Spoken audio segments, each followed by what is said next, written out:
ಇಂದು ಹಾಸನದಲ್ಲಿ ಜನಕಲ್ಯಾಣ ಸಮಾವೇಶ ಹಿನ್ನೆಲೆಯಲ್ಲಿ ಚಾಮರಾಜನಗರದ ಅರ್ಧಕ್ಕೂ ಅಧಿಕ ಸಂಖ್ಯೆಯ ಬಸ್ಗಳನ್ನು ನಿಯೋಜನೆ ಮಾಡಲಾಗಿದೆ. ಹೀಗಾಗಿ ಇತ್ತ ಚಾಮರಾಜನಗರದ ವಿದ್ಯಾರ್ಥಿಗಳು ಹಾಗೆ ಕೆಲಸಕ್ಕೆ ಹೋಗೋರಿಗೆ ಬಸ್ ಇಲ್ಲದೆ ಪರದಾಡುವಂತಹ ಪರಿಸ್ಥಿತಿ ನಿರ್ಮಾಣವಾಗಿದೆ. ಕಾಂಗ್ರೆಸ್ ಜನಕಲ್ಯಾಣ ಸಮಾವೇಶಕ್ಕೆ ಬರೋಬ್ಬರಿ 275 ಬಸ್ಗಳನ್ನು ನಿಯೋಜನೆ ಮಾಡಲಾಗಿದೆ. ಇನ್ನು ಇತ್ತ ಬೆಳಗ್ಗೆಯಿಂದಲೇ ಬಸ್ಗಾಗಿ ಪರದಾಡ್ತಾ ಇದ್ದಾರೆ ಸಾರ್ವಜನಿಕರು. ಗಡಿ ಜಿಲ್ಲೆಯಲ್ಲಿ ಸಾರಿಗೆ ಬಸ್ ಸಂಚಾರದಲ್ಲಿ ಭಾರೀ ವ್ಯತ್ಯಯವಾಗಿದೆ. ಇಲ್ಲಿ ಒಟ್ಟು 570 ಬಸ್ಗಳಲ್ಲಿ ಹಾಸನಕ್ಕೆ ಇವತ್ತು 275 ಬಸ್ಗಳನ್ನು ನಿಯೋಜನೆ ಮಾಡಲಾಗಿದ್ದು, ಬೆಳಗ್ಗೆಯಿಂದಲೇ ಬಸ್ಗಾಗಿ ಸಾರ್ವಜನಿಕರು ಪರದಾಡುವಂತಹ ಪರಿಸ್ಥಿತಿ ನಿರ್ಮಾಣವಾಗಿದೆ.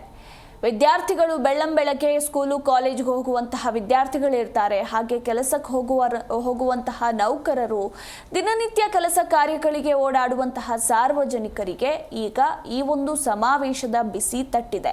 ಸಾಲು ಸಾಲು ಬಸ್ಗಳು ಇರ್ತಾ ಇದ್ದಂತಹ ಬಸ್ ನಿಲ್ದಾಣದಲ್ಲಿ ಇವತ್ತು ಬಸ್ಗಳೇ ಇಲ್ಲದೆ ಇರುವಂತಹ ಪರಿಸ್ಥಿತಿ. ಅಂದರೆ ಕೇವಲ ಬೆರಳೆಣಿಕೆಯ ಬಸ್ ಸಂಚಾರ ಮಾತ್ರ ಇವತ್ತು ಚಾಮರಾಜನಗರದಲ್ಲಿ ಇರುವಂಥದ್ದು.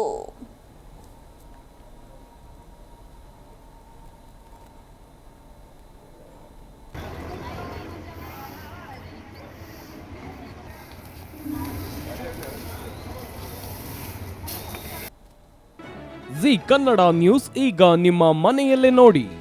ಎಲ್ಲ ಕೇಬಲ್ಗಳಲ್ಲಿ ಈಗ ಲಭ್ಯ.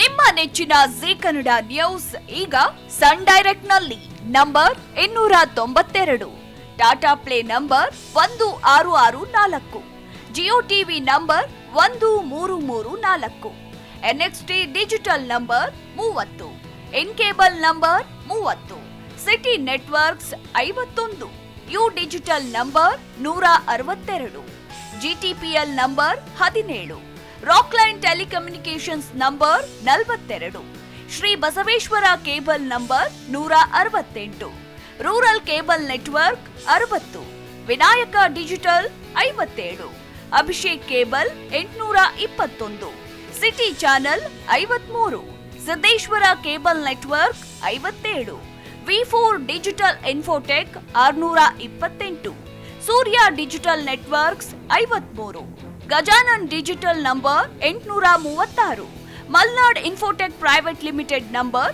56, metrocast number 830, victory digital number 167ರಲ್ಲಿ ನೋಡಿ ಆನಂದಿಸಿ.